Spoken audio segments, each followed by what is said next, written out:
c'est comme ça. Alors, la patience, la confiance, le sens de responsabilité, ça suffit. Je pense que ça va être vraiment un spectacle explosif. Et en fait, c'est en gros des personnages du milieu ouvrier qui se retrouvent à devoir trouver des solutions pour vivre dans la misère. Et donc, en l'occurrence, suite à un grand mouvement de mécontentement, les femmes sont arrivées dans un supermarché et se sont servies sans payer. Et le début de la pièce, c'est quand le mari d'une de ces femmes rentre et qu'il a appris ça. Et il dit à sa femme qu'il espère qu'elle ne l'a pas fait parce qu'il trouve vraiment ça inadmissible, tout ça. D'abord, je te tue. Quoi? Oui, et après, je divorce. Oh! Eh ben si c'est comme ça, eh ben le divorce tu ferais mieux de demander tout de suite, hein? Parce que là, quand même, t'es en train d'insinuer que moi je, hein? Comment que moi je... Eh ben tu sais quoi, moi, plutôt que de pas payer le prix légal, eh ben je te laisserai crever de faim! J'aime ça. Oui. Et je connaissais la technique de la jonglerie. Ça n'a pas été une découverte pour moi, je pense, contrairement peut-être aux autres comédiens, parce que j'avais travaillé sur le Ruzzante, où c'était déjà cette technique-là. Il n'y a pas de décor, pas de costume, et on joue tout. Donc je vais vous raconter une histoire, je vais jouer la personne à qui je parle, je vais jouer les 50 personnes qui y a autour et qui me regardent. Je vais mimer les décors, les déplacements de porte, etc. Et après, du coup, ça impose une sacrée énergie dans le jeu, et forcément de faire des personnages. Donc on s'éloigne complètement de la technique de jeu réaliste pour aller vers une technique de jeu où on est obligé de bien signifier chaque chose et donc du coup de les exagérer. Bon, en parlant de crever de faim, si je pouvais... Qu'est-ce qu'on mange ce soir? Parce que j'ai pas mangé depuis 3 jours, là, je mangerais bien quelque chose, là. Ça! Ah, bon, qu'est-ce que c'est? Tu sais lire? Mélange de viande pour chien et chat. Quoi? C'est très bon. Quoi? Et ce qui m'a complètement bluffé, c'est le fait que cette pièce est écrite dans les années 70 et qu'on aurait dit que ça avait été écrit cette année, quoi. Bah oui, c'est sûr, hein, moi je suis pas encore un chien, moi, hein, je refuse. Refuse toujours, t'es peut-être pas un chien, c'est même probable. Mais ça dépend pour qui. Hein, pour le patron. Nous, on est quoi? On est moins que des chiens. Oui, bah, c'est peut-être vrai, mais s'il te plaît, enlève ça. Hein. Tiens, je vais prendre un bol de lait, moi, ça me suffira. Y a pas de lait. Comment y a pas de lait? Y a pas de lait. T'étais déjà parti ce matin, je suis sortie chercher le lait, arrive le camion, hein, et le bruit court que le lait avait encore augmenté, hein. Alors là, il y a quelques enragés comme ça, et même des camarades du PC qui ont sauté sur le camion du lait, schlac, ils ont ouvert les vannes et ils ont distribué le lait à moitié prix. Moitié C'est prix? ça. Tu aurais voulu que je m'abaisse à en acheter, hein? Du lait à moitié volé? Oui, c'est ça qu'on continue, mais plus insolente. Moi que les plus insolente. D'accord. Clac, ils ont sauté sur le camion, ils ont distribué le lait à moitié prix. Ironique. T'aurais voulu que j'en achète, hein? Du lait à moitié volé? T'aurais voulu que tu l'aurais fait? Non. Tu l'aurais bu? Non. Parfait, tu n'en boiras pas. Quand Luigi va rentrer chez lui, il va apprendre qu'il est papa. Paf, ça lui fait un coup. Oh, quel bordel. Quand Luigi va rentrer chez lui, paf, il va apprendre qu'il est papa. Oh, et paf, ça va lui faire un coup. Et quand il va aussi découvrir que son bébé a été greffé dans le ventre d'une autre femme, ça va lui faire un contre-coup. Paf, paf. Paf, paf, ça va lui faire un contre-coup. Rapapaf. Mais c'est ça qu'il faut trouver. Ouais, c'est ça. L'intérêt, c'est votre liberté de délire. Et qu'il va apprendre qu'il est papa. Paf, ça va lui faire un coup. Et quand il va aussi apprendre que son bébé a été greffé dans le ventre d'une autre femme, repapaf, ça va lui faire un re-contre-coup. Paf, il va tomber raide. Paf, il va retomber, putain. Rapapaf, ça va lui faire un contre-coup. Paf, il va tomber raide. Paf, ça va lui faire un coup. Et quand il va aussi apprendre que sa mère a été greffée dans le ventre de sa grand-mère et qu'elle-même a eu un enfant, rapapaf, ça va lui faire un contre-coup. Paf, ça va lui faire un coup. Paf, il va tomber raide. Ah, je le connais, Luigi, hein. C'est quelqu'un qui tombe raide, ça, assez régulièrement. C'est très intéressant, en même temps luxueux, de partir comme ça pendant une semaine dans un théâtre comme le Théâtre des Trois Chênes pour travailler sans souci de production derrière, parce qu'on ne sait absolument pas si Faut pas payer va voir le jour ou pas, mais on part, on fait un stage interne. L'idée, c'est pour nous, c'est de rencontrer un petit peu ce texte-là, d'essayer des choses en tant que comédien, que vous vous amusiez à essayer différentes choses. Et les choses à présenter, ce qui serait bien, c'est qu'on arrive à faire un petit travail un peu plus avancé sur 2, 3 ou 4 scènes emblématiques. Comme ça, on peut leur présenter le texte à la main, en lecture. Hein. Je pense pas qu'on ait le temps de mémoriser ici. Voilà, debout, en jeu, en espace, travailler autour de ça.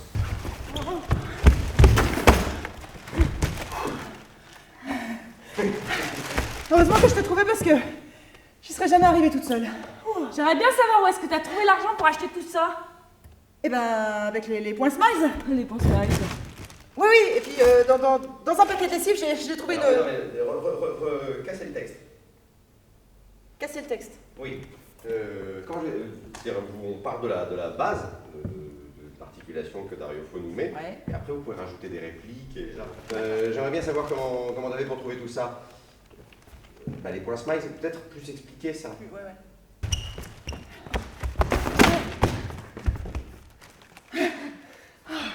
Heureusement que je t'ai trouvé parce que là, je sais pas si j'y serais arrivée toute seule avec tout ça. Et où est-ce que t'as trouvé l'argent pour acheter tout ça? Eh ben tu sais, merde. C'est 2 copines, Margarita et Antonia. Elles habitent le même quartier et il y en a une des deux, donc mon personnage, Antonia, qui vient de participer à une razzia, on va dire, organisée par les femmes du quartier dans les supermarchés de la ville où elles ont exigé qu'on leur fasse soit un prix réduit, soit la gratuité sur les produits parce qu'elles considèrent que c'est trop cher et qu'on les vole et tout ça. Faut pas payer, on paie plus, tout le monde, on paie plus, oh dis donc, on aurait dit la prise de Rome. Et entre-temps, la police, la vraie, la scoula, elle arrive. Une marée de flics, dis donc. Elle est partout. J'avais le cœur prêt à éclater. Oh, j'avais les jambes qui tremblaient. Clac, clac, clac, clac, clac, clac, clac, clac, clac. Les sacs qui tremblaient avec. Le supermarché tremblait.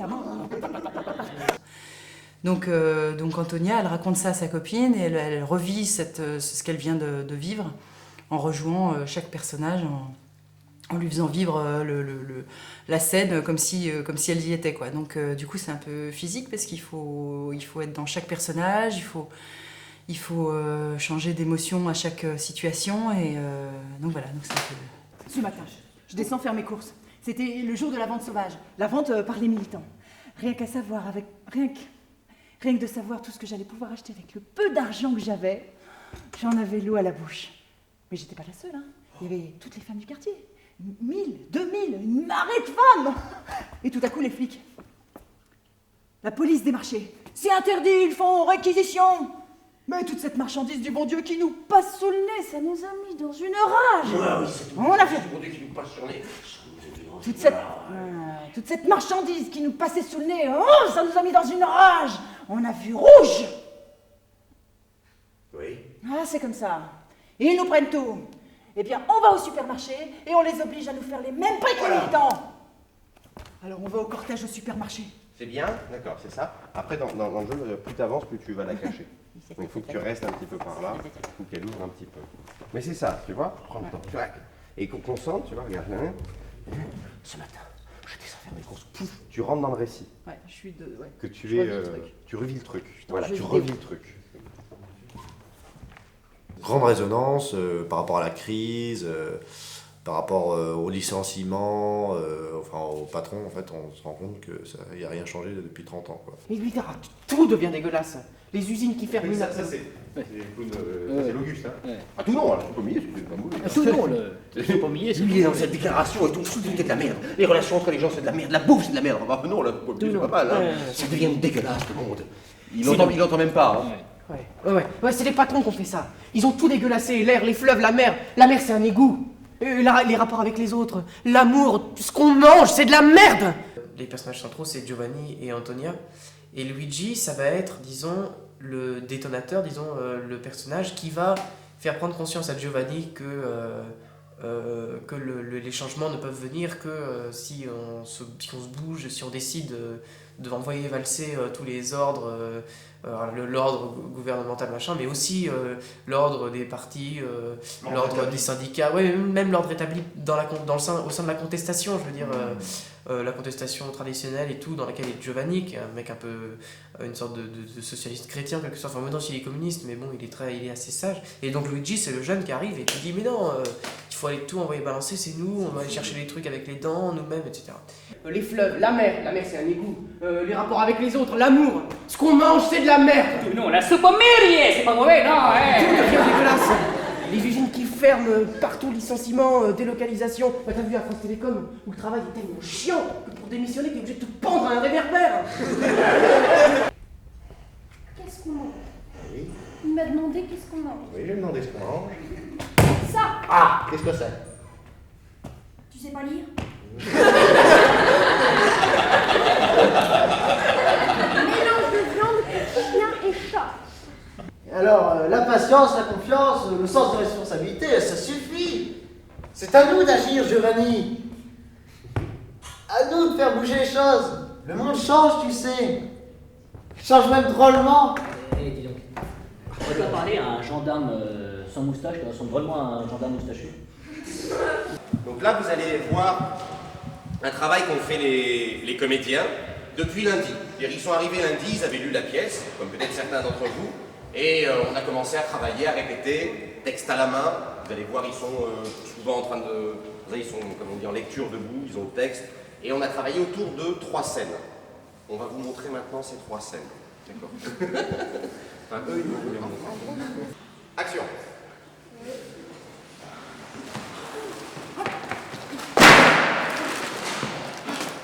Heureusement que je t'ai rencontré, je sais pas comment j'aurais fait pour porter tout ça toute seule. J'aimerais bien savoir où est-ce que t'as trouvé l'argent pour acheter tout ça. Eh ben, c'est avec ma carte point Smiles. J'avais 10 000 points, j'ai eu tout ça gratuitement. Des smiles? Oui, non, bah, c'est pas ma carte point Smiles. Un jour, dans un paquet de lessive, qu'est-ce que je trouve? Une pièce d'or, comme ça, avec le profil d'un pape à l'intérieur. Une pièce d'or, ouais. À d'autres. Mais tu me crois pas? Bon, non, je te crois pas. Oh, faut que je trouve autre chose. Attends. Reviens, je vais te raconter. Bon. Ce matin, je descends faire mes courses. C'était jour de la vente sauvage, la vente par les militants, la vente directe des producteurs sans marge. De savoir tout l'argent que j'allais, avec le peu d'argent que j'avais, tout ce que j'allais pouvoir dépenser, j'en avais l'eau à la bouche. Mais j'étais pas la seule, hein. Il y avait toutes les femmes du quartier. 1000, 2000, 3000, je sais pas moi, une marée de femmes. Quand tout à coup, la police, interdit, réquisition. Toute cette marchandise qui nous passe sous le nez, ça nous a mis dans une rage. On a vu rouge. Tu veux dire qu'elle est enceinte? C'est des choses qui arrivent quand on fait l'amour. Oui, mais depuis combien de mois? Je l'ai vu dimanche dernier, j'ai rien marqué. Mais dimanche dernier, c'était il y a une semaine, 7 jours. Et en 7 jours, tu penses qu'il s'en passe des choses. Oui, bon, je suis un petit peu idiot, mais pas à ce point-là. Luigi, son mari, me l'aurait dit. On travaille ensemble sur la même chaîne de montage, et il est toujours à me bassiner avec ses histoires avec sa bonne femme. Il y a peut-être des choses qui sont gênantes à raconter. Gênant. Parce que maintenant, c'est gênant d'annoncer que sa femme est enceinte. Oh, c'est la honte d'avoir un bébé. Luigi te l'a peut-être pas dit parce que... Parce que... Il le sait pas. Et oui, comment tu veux qu'il te le dise s'il le sait pas lui-même? Il le sait pas. Margarita n'a peut-être pas voulu le lui dire. Comment pas voulu? Luigi lui rabattait les oreilles, que c'était beaucoup trop tôt, qu'il fallait qu'elle fasse attention, que si elle tombait enceinte maintenant, mais mon Dieu, mais sa boîte la mettrait à la porte, tant et si bien que Luigi l'a obligée à prendre la pilule. Si elle prend les pilules, pourquoi elle est enceinte? Parce que parfois, la pilule, ça ne marche pas. Ça arrive.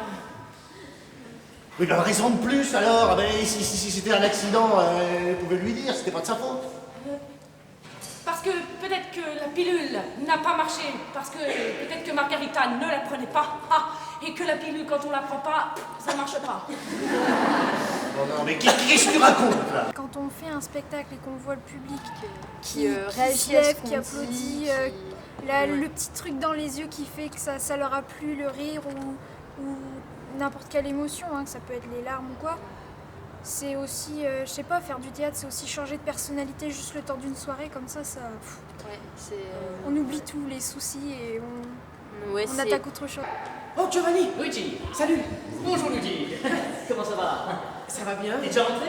Oui, je suis rentrée parce que... Bon, je t'expliquerai plus tard. Oui. Tu peux me lâcher ma main? C'est pas bon. Oui, tu sais où est ma femme? Ah oui.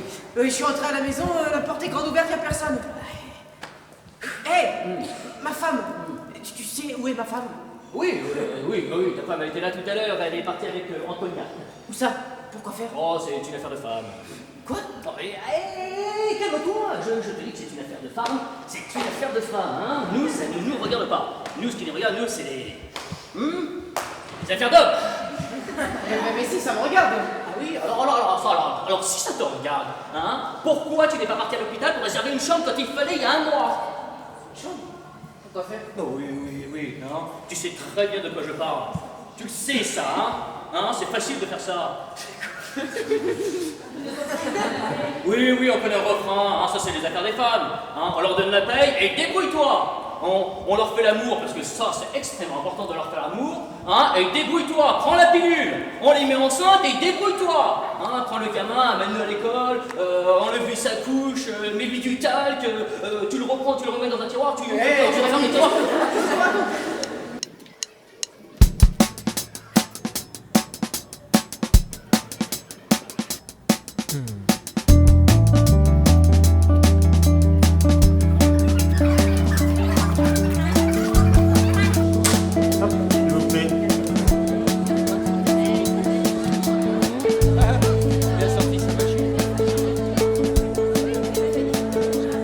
C'est complet. Il n'y a plus de place. Ah non, Il y a peut-être la place de debout parce que si elle est pas encore arrivée.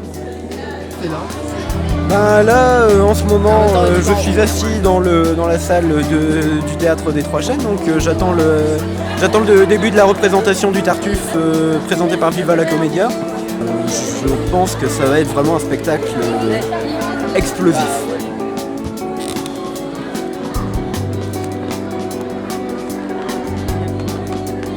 Ah ben non, c'est quoi la bonne? comme dans l'Arlequin, Oui, carrément, mais là c'était bien jouer ta bonne.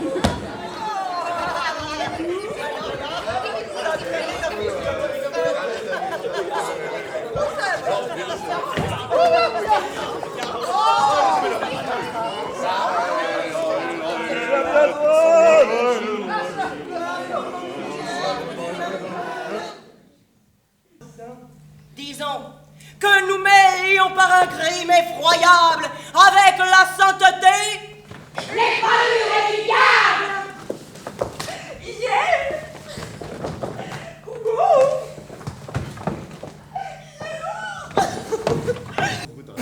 Elle n'en fera qu'un saut, je vous l'assure. Quel discours. Je dis qu'il en a l'encolure, monsieur, et que son ascendant l'emportera sur toute la vertu que votre fille aura. Cessez de m'interrompre et songez à vous taire. Sans mettre votre nez, vous n'avez qu'à faire. Je n'en parle, monsieur, que pour votre intérêt. Vous tourmentez quoi? On peut pas droit que ici. Petit Valère, votre amant.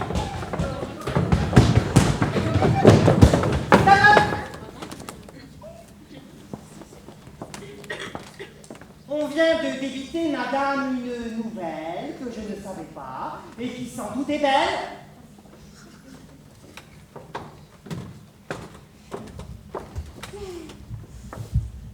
Quoi? Que vous épousez Tartuffe? Il est certain.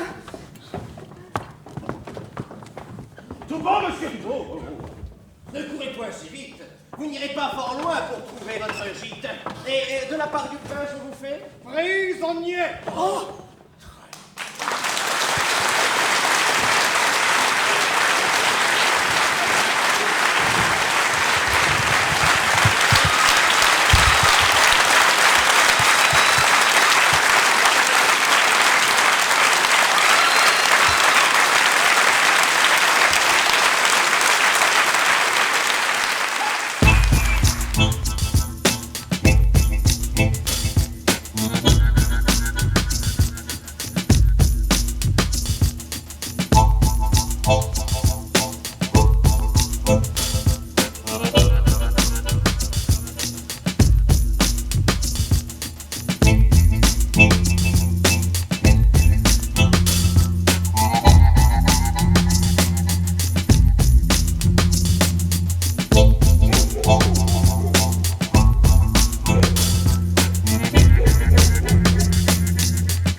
bienvenue chez Viva la Comédia, c'est ça.